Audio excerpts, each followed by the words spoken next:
नमस्कार, मी संस्कृती आणि आपण पाहत आहात नवा मराठा। अहिल्यानगर महापालिकेने गाळेभाडे थकबाकी वसुलीसाठी कंबर कसली आहे। मागील थकबाकी आणि चालू वर्षातील थकबाकी मिळून मोठी रक्कम थकल्याने प्रशासनाने विशेष पथके नेमून कठोर कारवाईचा इशारा दिला आहे। गाळेधारकांनी त्वरित थकबाकी भरावी, अन्यथा कारवाईला सामोरे जावे लागेल असा इशारा देण्यात आला आहे। तसेच महानगरपालिकेच्या कर संकलन विभागास गाळेभाड्याची थकबाकी मोठी समस्या बनली आहे। प्रशासक यशवंत डांगे यांनी चालू आर्थिक वर्षात 100% वसुलीचे उद्दिष्ट ठेवले आहे। यासाठी प्रत्येक प्रभाग समितीत विशेष पथके नेमण्यात आले आहेत। बुरुडगाव कचरा डेपो येथे पुन्हा एकदा आगीने थैमान घातले। महापालिकेच्या अग्निशमन दलाने तातडीने घटनास्थळी पोहोचून आगीवर नियंत्रण मिळवले। या घटनेत फारसे नुकसान झाले नसले तरी कचरा डेपोतील आगीचे सत्र सुरूच असल्याचे दिसून येत आहे। 14 मार्च रोजी दुपारी बुरुडगाव शिवारातील कचरा डेपोत अचानक आग लागली। आगीची माहिती मिळताच अग्निशमन दलाच्या गाड्या तातडीने घटनास्थळी दाखल झाल्या। त्यानंतर आग आटोक्यात आणण्यात आली। तसेच घटनास्थळी अग्निशमन दलाने तत्परता दाखवत आगीवर नियंत्रण मिळवले। या आगीचे नेमके कारण समजू शकले नाही। महावितरण कंपनीने केलेल्या देखभाल दुरुस्तीच्या कामामुळे शहरातील पाणी पुरवठ्यावर परिणाम होणार आहे। 15 मार्च रोजी वीज पुरवठा खंडित असल्याने पाणी पुरवठा एक दिवस विलंबाने होणार आहे। नागरिकांनी पाण्याची काटकसर करून सहकार्य करावे असे आवाहन महापालिकेने केले आहे। त्यामुळे सकाळी 11 ते सायंकाळी 5 वाजेपर्यंत वीज पुरवठा खंडित राहील। परिणामी बोलेगाव, नागापूर, सावेडी उपनगरातील काही भाग आणि केळगाव नगर कल्याण रोडवरील काही भागांना पाणी पुरवठा होणार नाही। तसेच 16 मार्च रोजीच्या नियोजित पाणी पुरवठ्यातही बदल करण्यात आलेला आहे। तसेच शहरातील मध्यवर्ती भागातील पाणी पुरवठा 17 मार्च रोजी होईल आणि 18 मार्च रोजी काही भागात पाणी पुरवठा होणार नाही। अहमदनगर छावणी परिषदेने डॉक्टर बाबासाहेब आंबेडकर शाळेसमोरील बेकायदेशीर बांधकामे हटवून शाळेला अतिक्रमण मुक्त केले। तसेच पंचशील नगर भागातील रस्त्यांवरील अतिक्रमणेही काढण्यात आली। या कारवाईमुळे वाहतूक कोंडी कमी झाली असून नागरिकांनी समाधान व्यक्त केले आहे। 13 मार्च रोजी छावणी परिषदेचे मुख्य कार्यकारी अधिकारी विक्रांत मोरे आणि कॅम्प पोलीस स्टेशनचे सहाय्यक पोलीस निरीक्षक जगदीश मुलगीर यांच्या मार्गदर्शनाखाली ही कारवाई करण्यात आली। संजय गांधी निराधार योजना आणि श्रावणबाळ योजनेच्या लाभार्थ्यांनी तहसील कार्यालयात ठिय्या आंदोलन केले। मंजूर लाभार्थ्यांना ताबडतोब लाभ मिळावा आणि प्रलंबित प्रकरणे तातडीने मंजूर करावीत अशी मागणी आंदोलकांनी केली। तहसील प्रशासनाने सकारात्मक चर्चा करून प्रश्न मार्गी लावण्याचे आश्वासन दिले। तसेच मंजूर लाभार्थ्यांना तातडीने लाभ मिळावा, गटानिहाय कॅम्प घेऊन प्रलंबित प्रकरणे मंजूर करावीत आणि गावनिहाय याद्या मिळाव्यात अशी लाभार्थ्यांची मागणी आहे। आज नगर तालुक्यातील संजय गांधी निराधार योजना असेल किंवा श्रावणबाळ वृद्धापकाळ योजना असेल, या दोन्ही योजनेचे जे नगर तालुक्यातील लाभार्थी आहेत, या लाभार्थ्यांच्या अनेक तक्रारींच्या अनुषंगाने आम्ही नगर तहसील या ठिकाणी 2 दिवसापूर्वी एक निवेदन दिलं होतं आणि त्या निवेदनाच्या माध्यमातून आम्ही एक मागणी केली होती की या लाभार्थ्यांच्या ज्या विविध अडचणी आहेत त्या अडचणी दूर करण्यात याव्यात। तसेच नवीन बदललेल्या निकषानुसार लाभार्थ्यांच्या ज्या त्रुटी आहेत त्या पूर्तता करणं गरजेचं आहे। त्याच्यासाठी आम्ही या तहसील प्रशासनाला लाभार्थ्यांना तसा पत्रव्यवहार करून सहकार्य करण्याची विनंती केली होती। आज या ठिकाणी आम्ही नगर तहसील या ठिकाणी ठिय्या आंदोलन करून नायब तहसीलदार भानुसे साहेबांच्याशी चर्चा केली। त्यांच्याशी चर्चा केल्यानंतर आम्ही त्यांना काही सूचना केल्या की अनेक अंध अपंग या ठिकाणी लाभार्थी आहेत, त्यांना बऱ्याचशा गोष्टी या शासनाच्या माध्यमातून ज्या कळवल्या जातात ते शासनादेश जात नाहीत। नगर तहसील नंतर मंडलाधिकारी आणि नंतर तलाठी कार्यालय हा जो प्रवास आहे, हा प्रवास लाभार्थ्यांच्या योजना मंजूर झाल्यात ना मंजूर झाल्यात ह्याच्यासाठी तो प्रवास लवकरात लवकर करण्यात यावा। जी खातेपुस्तिका असते ती लाभार्थ्यापर्यंत लवकरात लवकर देण्यात यावी। खातेपुस्तिका परत तहसीलला येण्यासाठीची जो उशीर होतो, जो विलंब होतो, तो लवकरात लवकर करण्यात यावा अशी विनंती केली। बदललेल्या निकषांची पूर्तता करण्यासाठी गावोगावी जे लाभार्थी ज्यांना या निकषांची अनभिज्ञता आहे ती पूर्तता करण्यासाठी या ठिकाणी भानुसे साहेबांनी एक आम्हाला आश्वासन दिलं की मंडळनी आहे ते या ठिकाणी यापुढे कॅम्प घेऊन त्या ठिकाणी सगळ्या लाभार्थ्यांना बोलवून त्या ज्या त्रुटी पूर्तता करणं गरजेचं आहे त्या त्रुटींची पूर्तता केली जाईल आणि हा जो समन्वय नगर तहसील पासून त्या लाभार्थ्यापर्यंतचा समन्वय आहे, या समन्वयाचा अभाव भरून काढण्याचं या ठिकाणी त्यांनी आम्हाला आश्वासन दिलं। मी या ठिकाणी भानुसे साहेबांचा आभार व्यक्त करतो की त्यांनी या ठिकाणी जे अनेक लाभार्थी नगर तालुक्यातून उपस्थित राहिले अशा शेकडो लाभार्थ्यांचे जे वंचित राहिले, ज्यांच्या अनुदान जमा झालेलं नाहीये, त्या अनुदान जमा करण्यासाठी त्यांनी या ठिकाणी पूर्तता करून लवकरात लवकर ते कार्य करण्याचे या ठिकाणी आश्वासन दिले. या ठिकाणी एक छोटंसं उदाहरण सांगतो. गुंडेगाव या ठिकाणी 100% अंध असणाऱ्या व्यक्तीचं नोव्हेंबर-डिसेंबर पासून अनुदान बंद आहे. असे शेकडो लोक नगर तालुक्यातले आहेत की जे दिव्यांग आहेत, जे विधवा आहेत, त्यांना या अनुदानाची अपेक्षा असते की या महिन्यातलं माझं अनुदान कधी मिळेल. परंतु या अनेक जाचकाटींमुळे किंवा समन्वयाच्या अभावामुळे या लोकांना या अनुदानापासून वंचित राहावं लागते. आजच्या या आंदोलनाच्या माध्यमातून भानुशाह साहेबांच्या सहकार्यामधून भविष्यात या सर्व लाभार्थ्यांच्या अडचणी दूर होतील. सर्व लाभार्थ्यांना त्यांचं अनुदान वेळेत वेळ पोहोच होईल आणि कागदपत्रांची ज्या त्रुटी आहेत त्या पूर्तता होईल, असे या ठिकाणी मी विश्वास व्यक्त करतो. या ठिकाणी सर्व लाभार्थी आले, या सर्व लाभार्थ्यांचे मी या ठिकाणी आभार व्यक्त करतो. माझ्यासोबत या ठिकाणी आमचे नेते संदीपजी कारले असतील, माजी सभापती रामदासजी भोर असतील, माजी सभापती संदीपजी गुंड असतील, हे सर्वजण उपस्थित राहिले. सर्वांचा आभार व्यक्त करतो. धन्यवाद. जय हिंद. या ठिकाणी संजय गांधी निराधार योजनेच्या संदर्भात ज्या अडचणी येत होत्या त्या सोडवण्यासाठी संदेश कारले साहेब, पवार साहेब आणि गुंड साहेब हे तिघही आणि आम्ही सगळे लाभार्थी भानुशाह साहेबांना आलो होतो. त्याच्यातून सकारात्मक मार्ग निघाला आणि मला वाटतं का मी या 3-4 महिन्यामध्ये लोकसभेपासून पाहतोय का भानुशाह साहेब सर्वसामान्यांच्या अडीअडचणी सोडवण्यासाठी सकारात्मक असतात. फक्त अडचण त्या दिवशी एक आली होती. मी त्यांच्याकडे एक प्रकरण घेऊन आलो होतो. एक म्हातारी होती का जी 9व्या वर्षी विधवा झालेली होती आणि तिने इथं अडचण एक सांगितली की मला मूल नाही. म्हणजे मी पहिलं भावाचे तिथे राहत होते, त्याच्यानंतर आता एकटी राहते, मुलगा नाही, मुलगी नाही, माझ्याकडे मोबाईल नंबर नाही, माझं वय जवळपास 80 आहे. आता मग मी अशा वेळेस त्या आधार लिंकिंगला मोबाईल कुठून आणू आणि ते साहेबांना आपण त्या दिवशी मला वाटतं आपण दोघांनी सांगितलं होतं आणि ती खरी अडचण आमच्या लक्षात आली होती. माझी या निमित्तानं शासनाला सुद्धा विनंती आहे का ज्या आपण अडचणी येतात लोकांना का त्या सोडवण्यासाठी निश्चित या अधिकाऱ्यांच्या माध्यमातून प्रयत्न करावेत आणि ह्या अडचणी येत असताना लाभार्थ्यांना सुद्धा जाचकाटीतून मुक्तता मिळाली पाहिजे. का जे आता सांगितलं गेलं का तलाठी सर्कल किंवा महाराष्ट्र बँकेचा विषय अकोल्याचा सांगितला गेला तर ही वस्तुस्थिती आहे आणि ही वस्तुस्थिती जर लोकांना व्यवस्थित जे हे लाभ मिळवायचे असतील तर हे सगळ्या अडचणी आपण आपल्या माध्यमातून सोडवल्या गेल्या पाहिजे आणि जेव्हा तुमची शासनाच्या सचिवांशी विषय होईल त्या अडचणी मांडल्या गेल्या पाहिजेत. आज दररोज 50-100 लोक इथं त्या संदर्भात येत असतात. मग त्या विधवा असतील, परित्यक्ते असतील, अंध असतील, अपंग असतील, ही सगळी मंडळी असतील किंवा वृद्ध असतील, ही सगळी मंडळी येते आणि इथं माणसाची कमतरता आहे. म्हणून प्रतिनियुक्तीवर माझी या निमित्तानं ह्या आपल्या माध्यमातून विनंती आहे. प्रांताधिकारी साहेब असतील, तहसीलदार साहेब असतील, जे प्रतिनियुक्तीवर संजय गांधी निराधार योजनेमधून माणसं गेलेत ते परत संजय गांधी मध्ये दिले गेले पाहिजेत हीच या निमित्ताने विनंती करतो. आणि भानुशाह साहेब सुद्धा या निमित्ताने खरंच आभार मानतो का 4 महिन्याच्या काळामध्ये अतिशय चांगलं काम या अधिकाऱ्यांनी संजय गांधी निराधार मध्ये केलेलं आहे.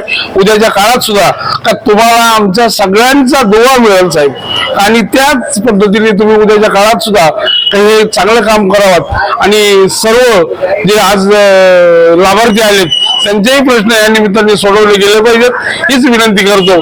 आणि आमच्या शिवसेनेच्या वतीने नगर तालुका शिवसेना, नगर जिल्हा शिवसेनेच्या वतीने तुमचे आभार मानतो, लाभार्थ्याचे आभार मानतो का तुम्ही सुद्धा अधिकाऱ्यांकडे कोणतीही किचकिच न करता सगळंही काम चांगलं चोख पार पडताय हीच त्या निमित्ताने तुम्हाला मागणी करतो. सगळं चांगलं काम करा. आम्ही तुमच्या सदैव पाठीशी आहोत आणि सर्कलने आहे तुम्ही जी बैठक घेणार आहात आम्हाला कधीही सांगा, आम्ही तुम्हाला कधीही उपलब्ध होऊ. जरी आम्ही आलो नाही तर तिथं आमचे जे कार्यकर्ते असतील त्यांना पाठवू आणि सर्कलने आहे जे लोक येतील त्यांचे प्रश्न मिटवा.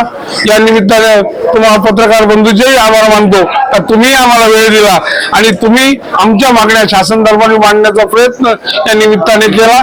धन्यवाद. माजी आमदार अरुण जगताप यांच्या उपस्थितीत भारतातील पहिल्या टोयोटा वेलफायर कारचे वितरण करण्यात आले. नगरच्या केडगाव येथील वासन शोरूम मध्ये हा कार्यक्रम झाला.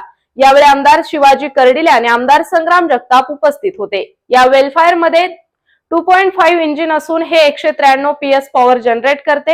हे self charging stock hybrid model 40% अंतर आणि 60% वेळेसाठी 0 इमिशन मोड मध्ये चालण्यास सक्षम आहे. कंपनीच्या दाव्यानुसार याचे मायलेज 19.28 किलोमीटर प्रति लिटर आहे. राष्ट्रवादी काँग्रेसच्या ओबीसी विभागात रेणुका पुंड यांची प्रदेश सरचिटणीस पदी निवड करण्यात आली. अहिल्यानगर येथे झालेल्या ओबीसी पदाधिकारी संपर्क अभियान कार्यक्रमात त्यांना नियुक्त पत्र देण्यात आले.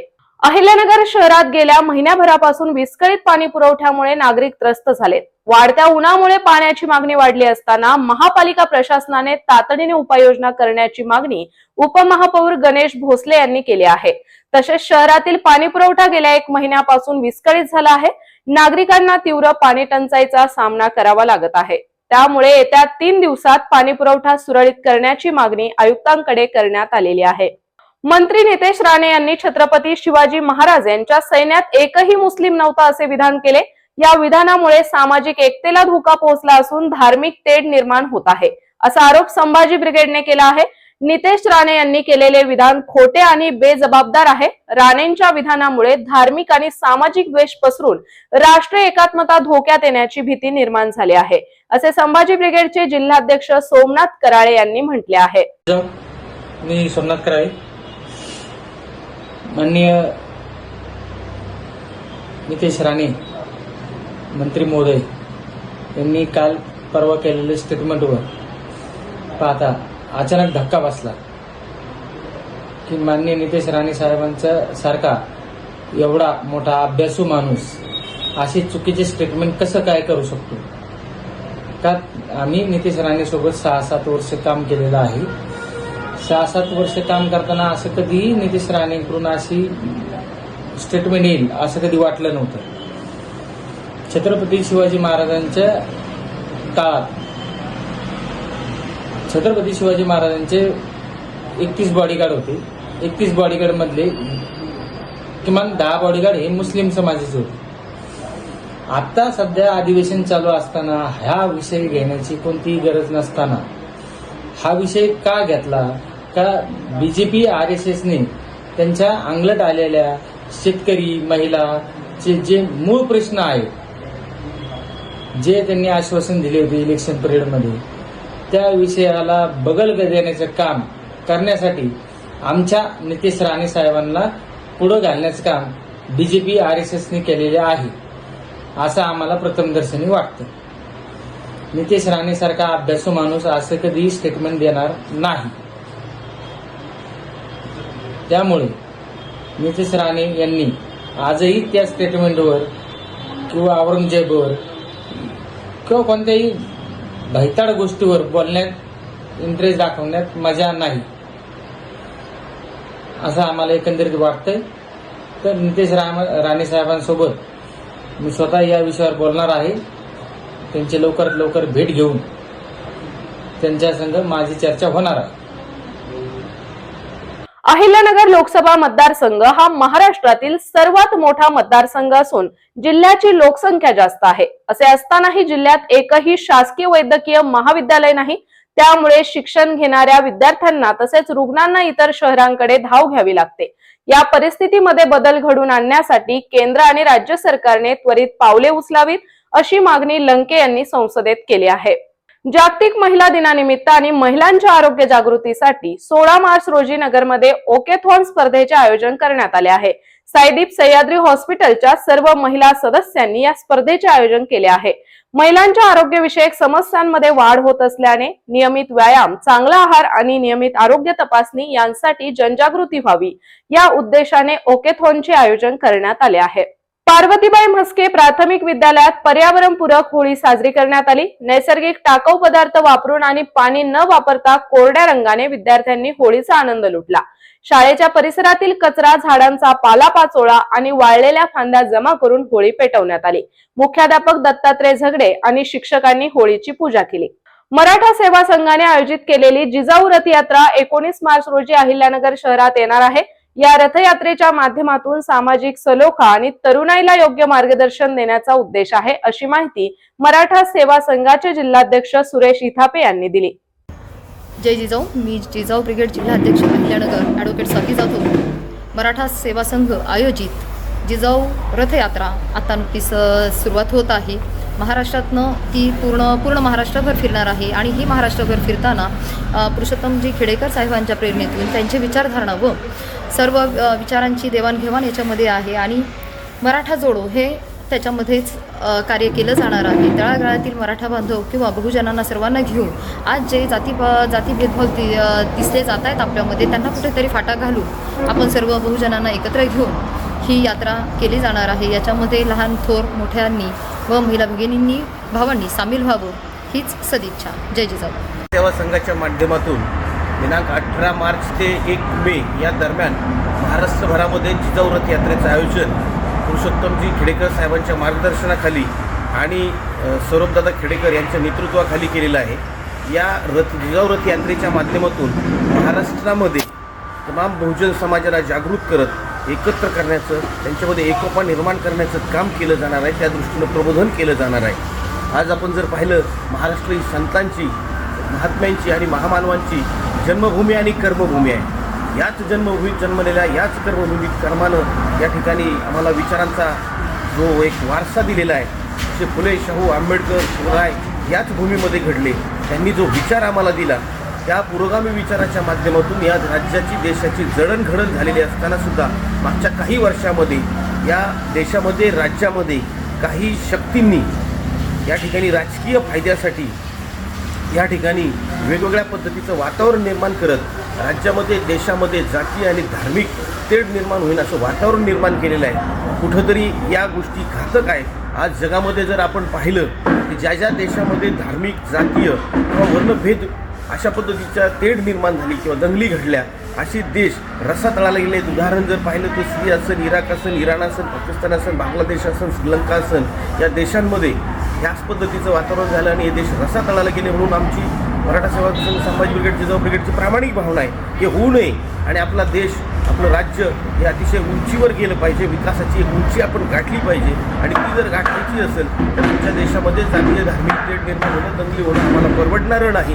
आज महाराष्ट्रामध्ये भीतीचं वातावरण आहे. जातीमध्ये, धार्मिक धर्मामध्ये अतिशय भीतीदायक असं वातावरण निर्माण करण्यात आलेलं आहे. हे वातावरण आम्हाला संपवायचं आहे आणि ह्या तेढ आम्हाला संपवायची आहे. विश्वबंधुता, प्रेम आमच्यामध्ये निर्माण करायचे, माणसामध्ये माणसं जोडायची आहेत आणि त्याच उद्देशानं या जिजाऊ रथ यात्रेचं आयोजन करण्यात आलेलं आहे. मी सर्व अहिल्यानगरवासियांना विनंती करतो की ज्या ज्या ठिकाणी नेवासापासून येतोय, प्रवारा संघामध्ये स्वागत होतं आहे, तिथून नगरहून पुढं श्रीगोंदा पेडगाव मार्गे हे दौंडकडं रथ यात्रेचं प्रस्थान होतं आहे. या दरम्यानच्या ठिकाणी ज्या ज्या ठिकाणी जिजाऊ रथ असेल त्या ठिकाणी सर्व बहुजन समाज बांधवांना विनंती करतो आपण त्या ठिकाणी सामील व्हा आणि रथाचं दर्शन घेऊन स्वागत करा आणि या विचारांच्या लढाईमध्ये आपण स्वतःला झोकून देऊन सामील करून एक देश घडूया. एवढंच बोलतो आणि थांबतो. धन्यवाद. प्रथमतः सर्वांना जय जिजाऊ. आज या ठिकाणी एक आनंदाची बातमी सांगण्यासाठी मी उपस्थित आहे.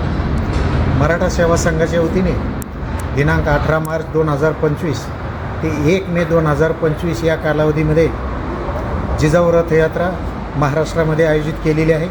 सदर रथयात्रा दिनांक 18 मार्च रोजी वेरूळगडी येथून, ज्या ठिकाणी शहाजीराजे भोसले यांचं जन्मस्थळ आहे, त्या ठिकाणावरून निघणार आहे आणि संपूर्ण महाराष्ट्रामध्ये ही रथयात्रा फिरून जनसंवाद साधून 1 मेला लाल महाल पुणे या ठिकाणी या यात्रेचा समारोप होणार आहे. या यात्रेचा प्रमुख हेतू हे आहे, मराठा सेवा संघ आणि 33 कक्ष ही आमची जी चळवळ गेल्या 33 वर्षापासून महाराष्ट्र संपूर्ण देशामध्ये काम करत आहे.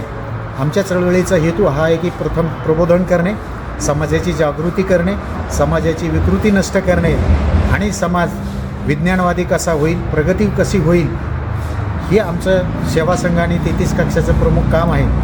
आमचे मार्गदर्शक मराठा सेवा संघाचे संस्थापक इंजिनियर पुरुषोत्तम खेडेकर यांनी जो विचाराचा वारसा आणि वसा आम्हाला दिलेला आहे, हा वारसा आम्ही पुढे नेण्याचा कसोशीने प्रयत्न करत आहोत आणि या रथयात्रेमध्ये सर्व समाज बांधवांना, बहुजनांना, मराठा समाजाच्या सर्व संघटना, इतरही समाजाच्या सर्व संघटनांना आम्ही नम्रपणे आवाहन करत आहोत की आपण ह्या रथयात्रेमध्ये बहुसंख्येने सहभागी व्हा.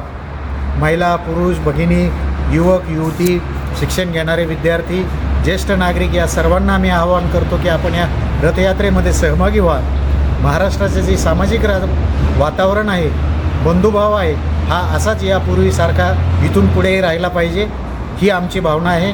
जय जिजाऊ, जय शिवराय. संगमनेर तालुक्यातील काकडवाडी येथील श्री महालक्ष्मी माता मंदिरातील चोरीचा गुन्हा पोलिसांनी उघडकीस आणलाय. या प्रकरणी पोलिसांनी 6 जणांच्या आंतरजिल्हा टोळीला अटक करून 51 तोळे सोनं जप्त केलंय. 8 मार्च रोजी महालक्ष्मी मंदिराचा दरवाजा आणि गाभाऱ्याचे कुलूप तोडून देवीच्या मूर्तीचे दागिने चोरून नेल्याचा गुन्हा दाखल झाला होता. पोलिसांनी घटनास्थळावरील सीसीटीव्ही फुटेज आणि तांत्रिक विश्लेषणाच्या आधारे तपास करत सुयोग दवंगे आणि साथीदारांसह चोरी केल्याचे निष्पन्न झाले आहे. अहिल्यानगर शहरात आई वडिलांपासून नकळत हरवलेल्या 5 वर्षीय बालिकेला कोतवाली पोलिसांनी अवघ्या 40 मिनिटात शोधून काढले. बालिकेला तिच्या पालकांच्या हवाली केल्याने त्यांनी पोलिसांचे आभार मानले. अवनी सिंग असं हरवलेल्या चिमुकलीचं नाव आहे. अहिल्यानगर शहरातून दुचाकी चोरणाऱ्या एका चोरट्याला पोलिसांनी भिस्तबाग परिसरात सापळा रचून अटक केली.